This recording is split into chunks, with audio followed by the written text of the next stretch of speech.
Evharistija ima v cerkvi osrednje mesto, kajti prav Evharistija dela cerkev.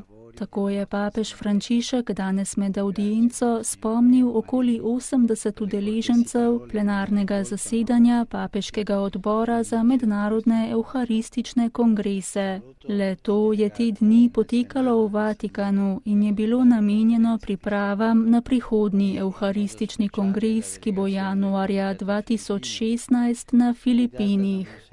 Prav filipinski delegaciji je papež zato namenil poseben pozdrav.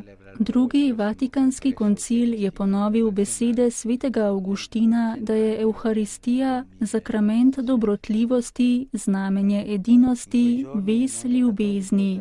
Za kongres na Filipinih je bila izbrana pomenljiva tema Kristus v vas, upanje slave. Le-ta, kot je nadaljeval papež Frančišek, poudarja vez med Evharistijo, poslanstvom in krščanskim upanjem.